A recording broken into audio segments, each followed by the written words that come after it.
Hello friends, आप सभी का स्वागत है आपके अपने यूट्यूब चैनल सिकंदर क्लास पर। आज हम लोग क्लास टेंथ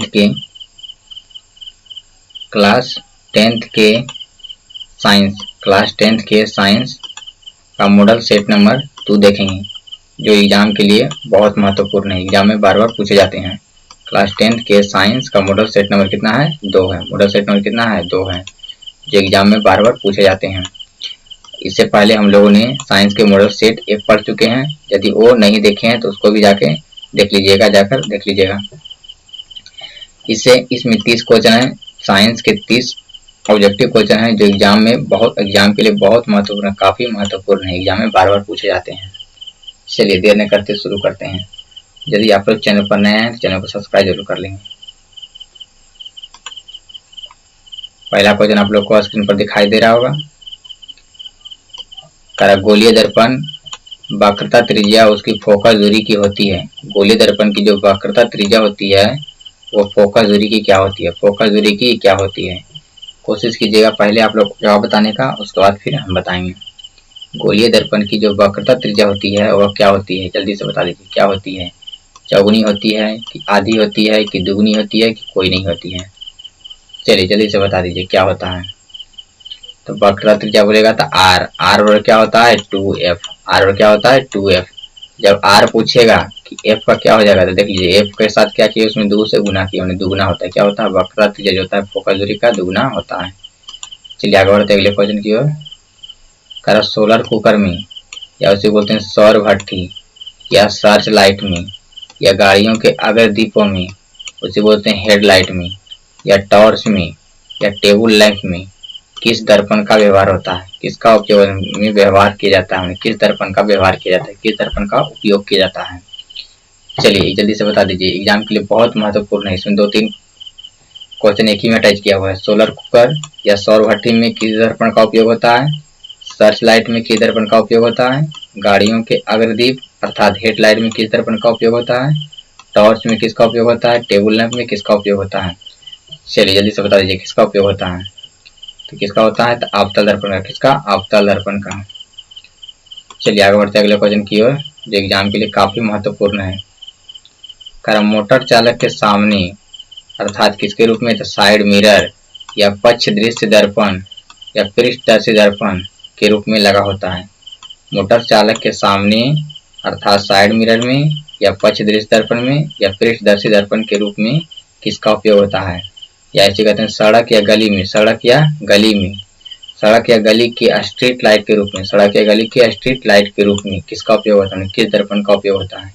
या वह कौन दर्पण है जो विस्तृत दृष्टि क्षेत्र बनाता है? कौन दर्पण जो विस्तृत दृष्टि क्षेत्र बनाता है?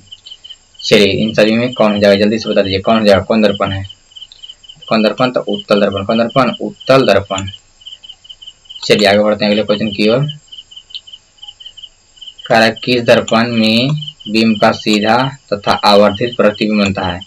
प्रतिबिंब जो बनता है वह सीधा बनता है और आवर्धित बनता है। आवर्धित का मतलब बड़ा बनता है। कौन प्रतिबिंब में बड़ा बनता है और सीधा बनता है? चलिए किसमें हो जाता है? तो अवतल दर्पण में। किसमें होता है? अवतल दर्पण में।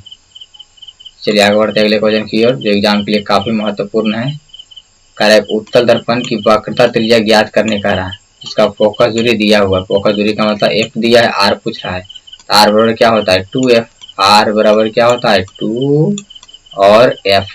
और f का मान कितना दिया है? 16 दिन कितना जगह? 32 सेंटीमीटर। चलिए समझ में आ गया। आगे बढ़ते हैं अगले क्वेश्चन की ओर। कि अवतल दर्पण में प्रतिबिंब बड़ा और आभासी बनाने के लिए वस्तु को कहाँ रखा जाता है? अवतल दर्पण में प्रतिबिंब कैसा बनना चाहिए? बड़ा होना चाहिए और आभासी होना चाहिए। तो प्रतिबिंब को कहाँ रखा, वस्तु को कहाँ रखा जाना चाहिए? चलिए जल्दी से बता दीजिए कहाँ रखा जाना चाहिए। तो फोकस के अंदर। फोकस से कहाँ रखें? अंदर, अर्थात ध्रुव और फोकस के बीच। चलिए आगे बढ़ते हैं अगले क्वेश्चन की ओर, जो एग्जाम के लिए काफी महत्वपूर्ण है। जिन वस्तुओं से स्वयं प्रकाश निकलता है, उत्सर्जित होता है, उन्हें क्या कहते हैं? चलिए जल्दी से बता दीजिए क्या कहते हैं। तो क्या कहते हैं? प्रदीप्त वस्तु या आत्मदीप्त वस्तु, ऐसे बोलते हैं दीप्त वस्तु। चलिए आगे बढ़ते हैं अगले क्वेश्चन की ओर। कि प्रकाश की किरणें गमन करती है। प्रकाश की जो किरणें हैं वह कैसी रेखा में गमन करती है? एग्जाम के लिए काफी महत्वपूर्ण है। प्रकाश की किरणें गमन करती है कैसी रेखा में? किस रेखा में गमन करती है? तो सीधी रेखा में। किस रेखा में? सीधी रेखा में। चलिए आगे बढ़ते हैं अगले क्वेश्चन की ओर। प्रकाश तरंग है। प्रकाश जो है एक तरंग है। कैसा तरंग है? प्रकाश जो है कैसा तरंग है? चलिए जल्दी से बता दीजिए, जल्दी से बताइए कि प्रकाश जो है कैसा तरंग है? तो विद्युत चुम्बकीय तरंग। कैसा है? विद्युत चुम्बकीय तरंग। तो एग्जाम के लिए बहुत महत्वपूर्ण है। चलिए आगे बढ़ते हैं। समतल दर्पण द्वारा बना प्रतिबिंब हमेशा होता है। समतल दर्पण द्वारा बना प्रतिबिंब हमेशा होता है, कैसा होता है? एग्जाम के लिए काफी महत्वपूर्ण है। तो कैसा दर्पण होता है? तो काल्पनिक। समतल दर्पण द्वारा बना प्रतिबिंब केवल कैसा होता है? काल्पनिक होता है। चलिए आगे बढ़ते हैं अगले क्वेश्चन की ओर। बिना बुझा हुआ चूना या उसे बोलते हैं कली चूना या चूना का अणुसूत्र बताइए। बिना बुझा हुआ चूना या कली चूना या केवल चूना का अणुसूत्र या रासायनिक सूत्र बताइए। अणुसूत्र या रासायनिक सूत्र बताइए। क्या होता है? तो CaO, calcium oxide, calcium oxide CaO। बिना बुझा हुआ कहेगा तो CaO, और बुझा हुआ कहेगा तो CaOH का होल 2। बुझा हुआ कह देगा तो CaOH का होल 2, लेकिन बिना बुझा हुआ कहेगा, बुझा हुआ कहेगा तो CaOH का होल 2, बिना बुझा हुआ कहेगा तो CaO, बिना बुझा हुआ तो CaO। चलिए आगे बढ़ते हैं अगले क्वेश्चन की ओर। का तेल तथा वसा तथा तेल से बने खाद्य पदार्थों में अर्थात चिप्स की थैली में उपचयन से बचाने के लिए कौन सी गैस भरी जाती है? तेल या वसा से बने खाद्य पदार्थों में अर्थात चिप्स की थैली में चिप्स की थैली को उपचयन से बचाने के लिए कौन सी गैस भरी जाती है? किस गैस को हटाकर कौन सी गैस भरी जाती है? तो किसको हटाते हैं? तो ऑक्सीजन को हटा देते हैं, ऑक्सीजन को निकाल देते हैं, और कौन सा गैस भर देते हैं? तो नाइट्रोजन गैस भरते हैं। क्या होते हैं? नाइट्रोजन। जितने भी खाने वाले होते हैं, कुरकुरे, चिप्स, ये सभी होते हैं, उसमें कौन सी गैस भरा रहता है? नाइट्रोजन। कौन सा गैस रहता है? नाइट्रोजन। कौन से गैस को हटा कर भरते हैं? तो ऑक्सीजन का। तब हटा के पूछेगा किसको हटाते हैं? तो ऑक्सीजन को। कौन सा भरते हैं? तो नाइट्रोजन। चलिए समझ में आगे बढ़ते हैं। संक्षारण कैसी अभिक्रिया है? संक्षारण जो है एक कैसी अभिक्रिया है? चलिए जल्दी से बता दीजिए। संक्षारण एक कैसी अभिक्रिया है जो एग्जाम के लिए काफी महत्वपूर्ण है? कैसे अभिक्रिया है? तो रेडॉक्स। संक्षारण कैसी अभिक्रिया है? रेडॉक्स अभिक्रिया। चलिए आगे बढ़ते हैं अगले क्वेश्चन की ओर। रेडॉक्स अभिक्रिया को कौन सी अभिक्रिया कहते हैं? रेडॉक्स अभिक्रिया को और कौन सा अभिक्रिया कहा जाता है? चलिए एग्जाम के लिए काफी महत्वपूर्ण है। रेडॉक्स अभिक्रिया को कौन सा अभिक्रिया कहते हैं? तो अपव्यय अभिक्रिया। कौन अभिक्रिया कहते हैं? अपव्यय अभिक्रिया। चलिए आगे बढ़ते हैं अगले क्वेश्चन की ओर। श्वसन। श्वसन जो है कैसी अभिक्रिया है? हम लोग जो सांस लेते हैं वो कैसी अभिक्रिया है? प्राकृतिक गैस मीथेन का जलना। प्राकृतिक गैस जो मीथेन है उसका दहन होना, जलना, कैसी अभिक्रिया है? वनस्पति द्रव्य अर्थात साग सब्जी को विघटित होकर कंपोस्ट बन जाना। कंपोस्ट का मतलब साग के रूप में बदल जाना, खाद के रूप में बदल जाना, कैसी अभिक्रिया है? चलिए बता दीजिए। देखिए कई बार पूछा हुआ है। श्वसन पूछा कैसी अभिक्रिया है? प्राकृतिक गैस मीथेन का जलना कैसी अभिक्रिया है? वनस्पति द्रव्य अर्थात साग सब्जी को विघटित और कंपोस्ट ना, कैसी अभिक्रिया है? चलिए जल्दी से बता दीजिए कैसी अभिक्रिया है?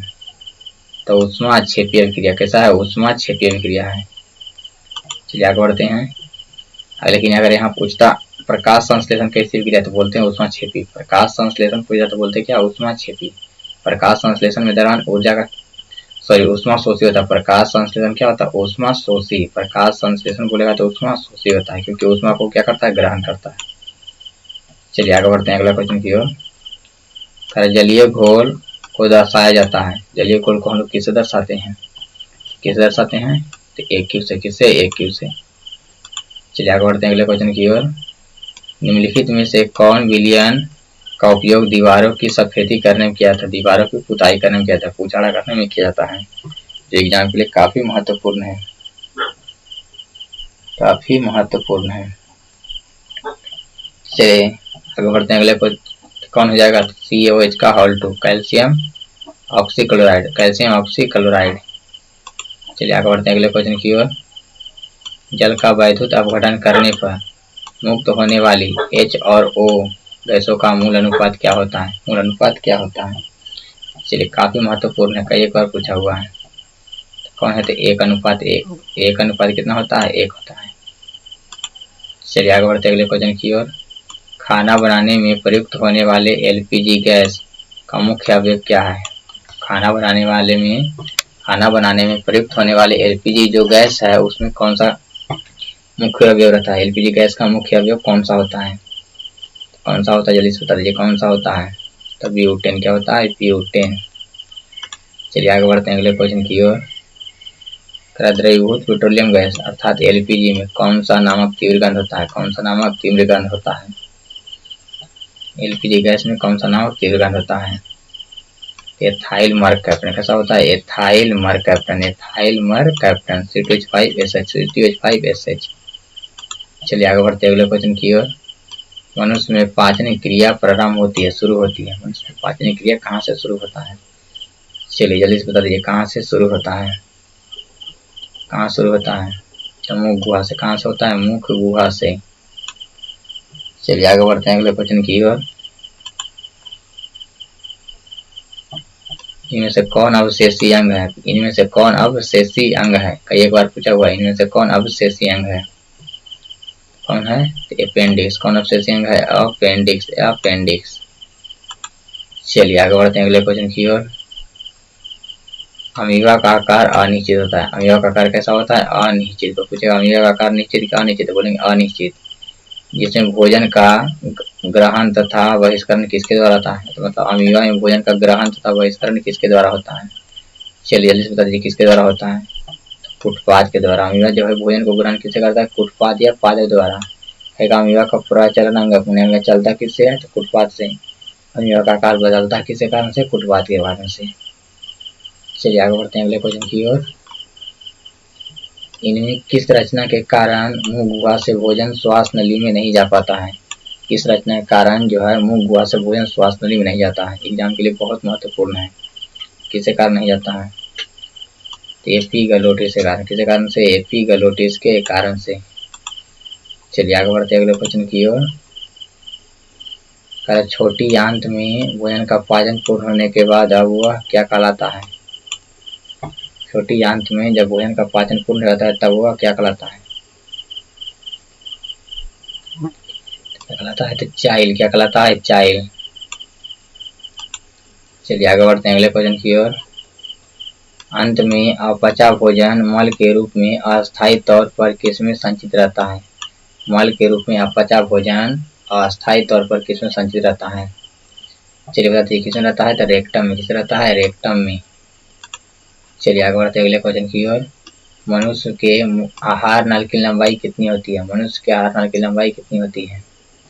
चलिए जल्दी से बता दीजिए मनुष्य के आहार नल की लंबाई कितनी होती है?